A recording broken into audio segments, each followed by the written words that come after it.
I just got out of the doctor's office, just had my yearly checkup, my blood work, all the things, and I was so intrigued with what was happening inside the office that I had to make this video right away, even before I went home.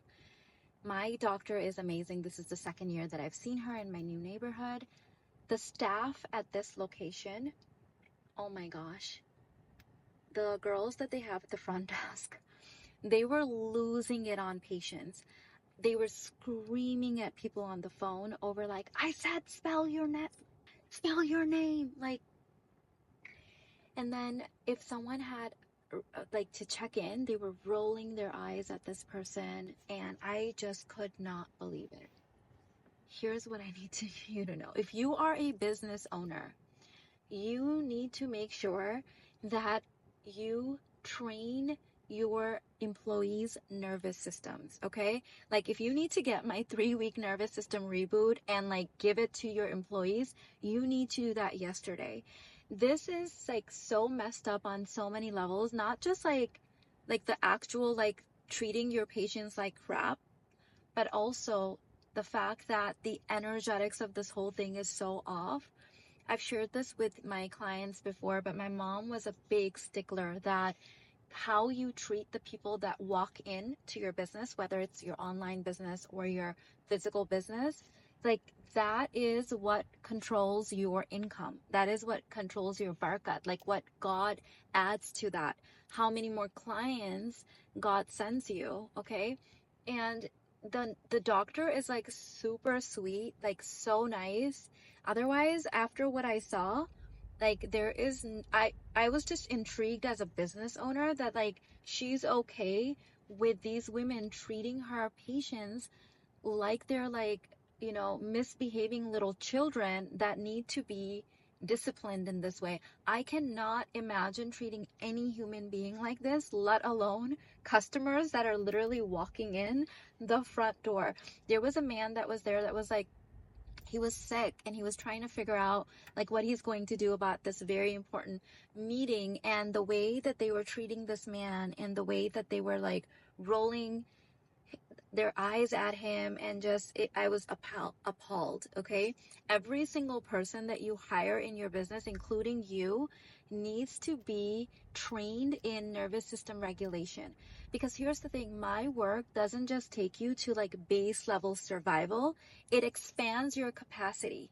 So when your business is growing, when there's more people walking in the door, when there's more people that need you, where there's more like moving parts, you can hold that. Your company can hold that. Your employees can hold that. This is not a luxury. This is essential, because otherwise you and your team become the weak link on your abundance.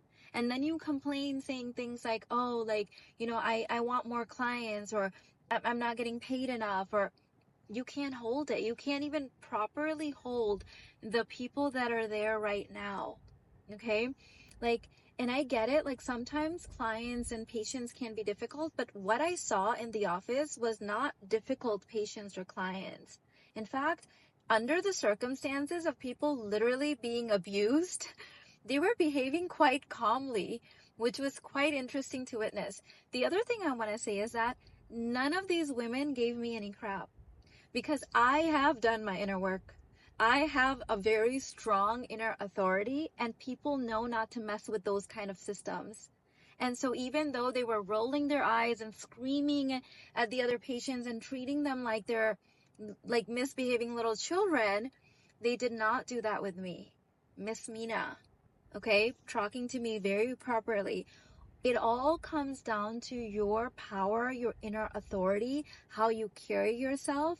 And you not only become immune to that kind of nonsense because people know that they can't bring that crap to you, but as a business owner, you have to make sure that the people, especially like public facing people, they are really fully trained in their capacity.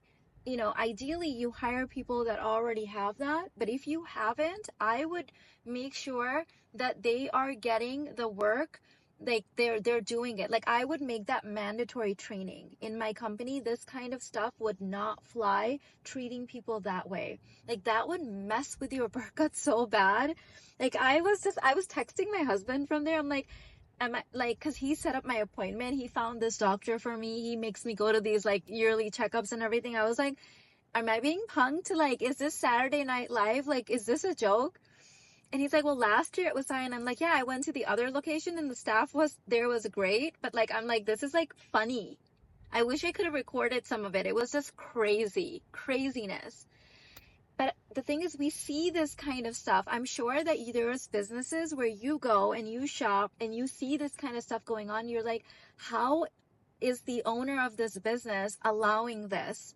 Especially because the contrast between the doctor and the staff is just so big. I also had the thought that, did she purposely hire people like that because she's so nice? But I'm like, no, this isn't about like hiring strong people to be kind of the gate people. This was just like blatant rudeness. Like, oh my gosh.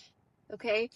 Business owners, you have to make sure, like, I've been sending those emails about like taking my nervous system work and doing it with your family, your husband, your fiance, your children. Okay, you need to do this with your team. You need to do this. I think God showed me this so I can make this video so that we can make sure that the people that are representing us, the public facing people, I would say everyone, because these people are working with each other. Like, I'm wondering how they're like co-regulating with each other. Are they triggering each other all day long? Could you imagine? I could not wait to get my like work done, my blood work and my checkup, and get the hell out of there, even though they were treating me fine.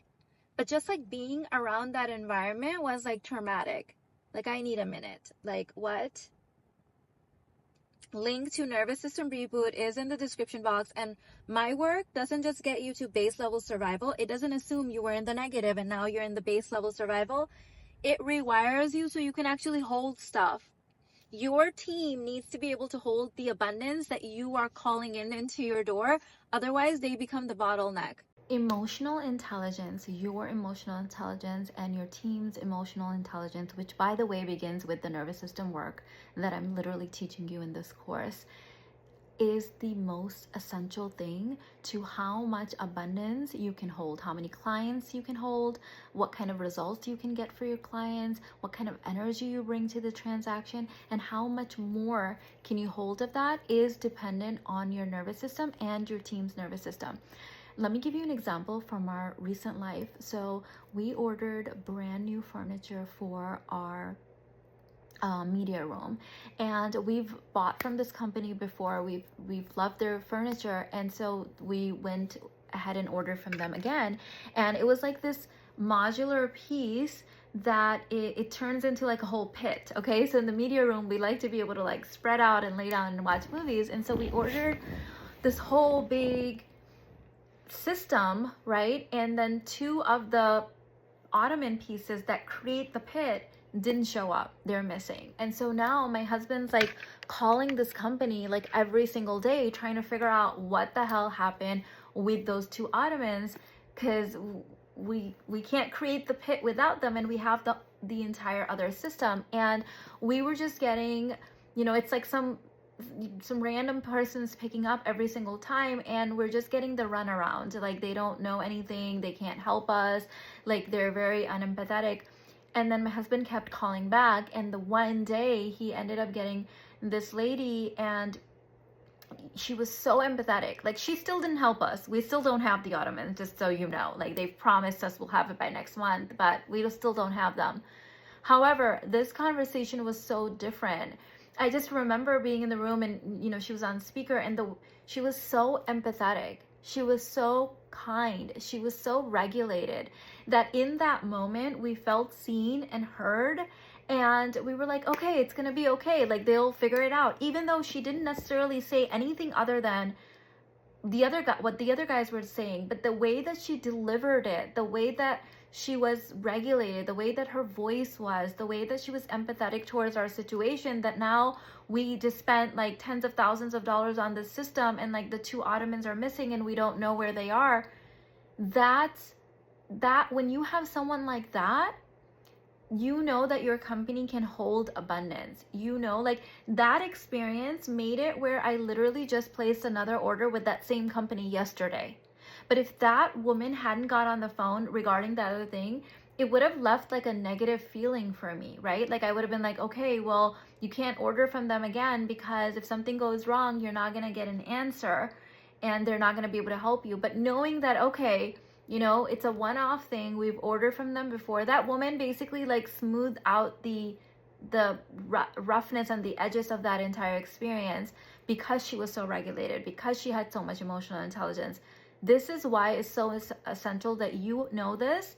You do this in your own life. You have your inner work. This is why they say that your abundance is such a reflection of you.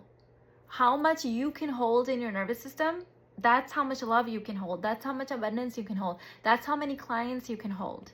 Okay, so I had filmed this little video on like financial feng shui and like the energetics of it all before I went into the doctor's office, and then that whole thing happened, and so I ended up filming that afterwards. So I'm just gonna continue the conversation on the financial feng shui now. When I was in my early 20s, one of my mom's best friends, who was super wealthy, scolded me once for putting my purse on the floor. I had just got out of university and drove to my mom's office on the way home because I wanted to hang out with her, and I didn't know that her best friend was going to be there. And so I got to the office and kind of just put my handbag and my backpack like on the floor, and she saw my purse on the floor and she was like, pick that up right now, Mina. She was like, never ever put your bag on the floor. She's like, you are never going to be rich, you're never going to be wealthy if you put your purse on the floor. Money will just like flow out of your hands. And this one statement from my mom's best friend changed my life because it made me really aware around like the energetics of money. And I basically became obsessed with all things energy around money after this point. The way that I would store my money in my wallet, the way that I would take the money out to pay someone, even how I deal with my credit card changed, because I'm like, this is all an energy transfer. This is all like important. Like it's like feng shui for money. And that it's like created such a big chain reaction in my life, because for years I've been talking to you guys about like how my entire life is a vision board. So yes, I have like an actual vision board, but if you really think about it, my car is my vision board, my purse is my vision board, what I wear every day is a vision board for the next thing, how I live, how I store things, how I take care of my things, how I think about my things. That's why I always talk about getting yourself in a really great state before making money, spending money, you know, typing in the credit card on a website, receiving money. All of this stuff is so important to me, and I pay extra attention and intention to all of these little details.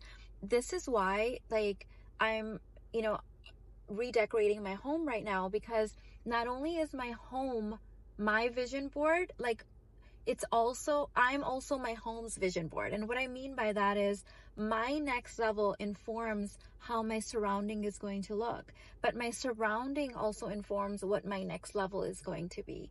And so I want to make sure that these things match in my life. Now, this might feel like an extreme way to live for some people, but really it's the divine feminine, the high priestess in me that cares about these little details. If I feel off about a transaction, I'm not gonna make that purchase at that time, right? Now, this is different than like feeling like stretched. Like I like feeling stretched. I like buying things or investing in things where I'm like, oh my God, this, I know just making this transaction is going to be stretch me.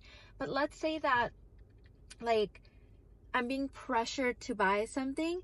Even if I want to buy that thing, I'm not going to buy it right then and there, because I need to make sure that I feel a certain way when I'm making certain purchases. So I have like lots of little things like this. Like I won't put my handbag obviously on like that was 20 some years ago. And I since then have never put my bag on the floor. Like even at restaurants, like I will request an extra chair if I have to. I'll put the handbag in my lap. I'll do whatever I need to do to not put my bag on the floor. Where I bank, how money is stored in my purse, how money is stored in my home, like all of these things are really intentional in my life. And I do believe that this contributes to what my culture talks about as Barakat, where God compounds your blessings based on your intentions and your deeds and how you carry yourself and the good that you do, the good that you create on the planet. If you want to read more about Barakat, I not only have an entire course on that, but I talked about that in my Lady Balls book as well. So you can get that on Amazon, Barnes and Noble, anywhere where books are sold, because this is a very important concept. Now, when I talk about my home being my 5D vision board, or being very particular on the intention and the energetics of how money is exchanging hands with me, it's not about perfection. It really is about the energetics, because something could be seemingly looking perfect, like pristine in a certain way, but the energy might be off, right? And something might be a little bit messy, but the energy might be just perfect. And so I am very in tune to the energetics of things and what creates them, what creates energy, what's blocking energy. This is something I notice in people and how they're doing things, and the energy exchange between items, patterns. I recognize patterns a lot. And so it's not necessarily about perfection. It's about how does the energy feel. And so I am very particular about the energy of certain transactions or items. Like items are really important to me, what I bring in my home, and letting things go very quickly if you're not using them. So in Feng Shui, there's the law of use. Well, I just recently found out that there was a term for that in like actual like Feng Shui, but in my culture, we already know this. We talk about this all the time in Barakat, that when you're not using something, my mom's exact words were that if you're not using something, it curses you, because things are meant to be used.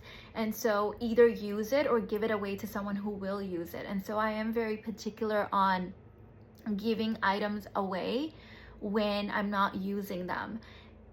It doesn't necessarily mean using them in the way that it was intended. So let me give you an example. I have certain pairs of designer shoes that I love. I don't always wear them, but they make me smile every time I walk into my closet. I'm using them as art, right? Like I'm not like, using the paintings on my wall on my feet, but they serve a purpose in my life. So that's really what I mean about that. Start noticing the energetics behind things and what effect that they have on you. And if you want to learn more about like that side of the body of work, $1 Million Manifesting Babes is a course that I created years ago on like the different techniques that I use on manifesting in my life that have helped me manifest my dream marriage, my dream family, my dream home, my dream business, 8-figure success in my business and my life, and my dream body, like all the things. And there's like different practices that I've used over the years. And then you'll also start noticing this like red line, this red through line that goes between all of the things that I've done that are really rooted in my personal values, and that are like, though that part of me will never change. That's the part that's like my value system and what I really value in life, and the kind of life that I want my legacy to be, right? Like, what's the story of my life? What do I want my grandchildren and my great grandchildren hearing and learning about my life? Is like the big through line through all of it. So I'll link the nervous system reboot and the $1 Million Babes Manifesting. It's got like so much in there, the energetics, the manifestation, not only in your personal life. How I ran this was, there was like the personal life stuff and then like the business stuff, the personal life business, personal life business. So you'll get both in there, which will be really great for us entrepreneurs that don't want to just optimize one area of our life. We want like a full rounded, beautiful life experience where we get to have it all and hold it all. I love you, and I'll see you in the next one.